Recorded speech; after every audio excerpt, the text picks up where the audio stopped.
পৰহিলে অৰ্থাৎ 20 মে তাৰিখে যি ৱাকফ বোৰ্ড ৱাকফ সম্পত্তি ইত্যাদিক লৈ মহামান্য উচ্চতম ন্যায়ালয়ত পুনৰ এই গোচৰৰ যি ৰায় এই ৰায় আহিব।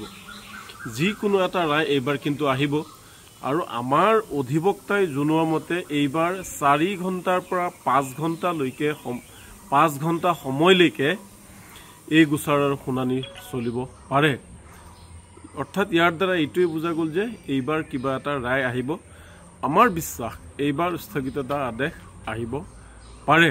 ইমান দিনে 20 কোটি মুছলমানে ৰৈ থকা যি ৰায়ৰ প্ৰতি যি ৰৈ আছিল সেই ৰায় অহা 20 তাৰিখলৈ আহিব পাৰে, যাৰ বাবে মই ভাৰতবৰ্ষৰ লগতে সমগ্ৰ অসমৰ মুছলমান লোকসকলক মই অনুৰোধ জনাম যে অহাকাইলৈ 19 তাৰিখে প্ৰতিটো মছজিদ আৰু মাদ্ৰাছাত দোৱা হ'ব লাগে। প্ৰতিটো ঘৰত আল্লাহৰ ওচৰত আপোনালোকে দোৱা কৰিব লাগে আৰু মহিলাসকলে ঘৰৰ ভিতৰত থাকি দোৱা কৰিব লাগে যাতে এই ৱাকফ আইন বাতিলৰ বাবে অহাকাইলৈ কিবা এটা ৰায় আহে। কাৰণ ইমান দিনে আপোনালোকে যি আন্দোলন কৰিছে তাৰ ফল আপোনালোকে হয়তো 20 তাৰিখে পাব।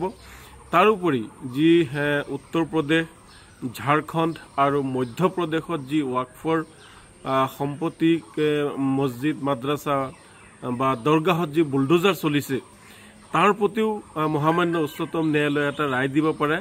বিশেষকৈ ঝাৰখণ্ডৰ চৰকাৰৰ প্ৰতি হয়তো মহামান্য উচ্চতম ন্যায়ালয়ে কিবা এটা ৰায় দিব পাৰে, কাৰণ এয়া হৈছে মুছলমানসকলৰ পূৰ্বপুৰুষে দিয়া সম্পত্তি। মুছলমানসকলৰ পূৰ্বপুৰুষৰ এই সম্পত্তিত কাৰো অধিকাৰ নাই।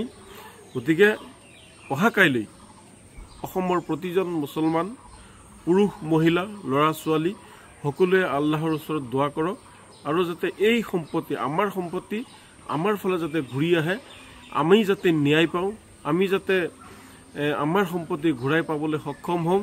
উচ্চতম ন্যায়ালয়ৰ ওপৰত আমাৰ আশা ভৰসা আৰু আস্থা আছে আৰু পৰৱৰ্তী সময়ত আমি হয়তো গণতান্ত্ৰিক আন্দোলন এই ৰায়ৰ পিছত আমি পৰৱৰ্তী সময়ত আমি সিদ্ধান্ত ল'ম আমি গণতান্ত্ৰিক আন্দোলন কৰিম নে নকৰিম।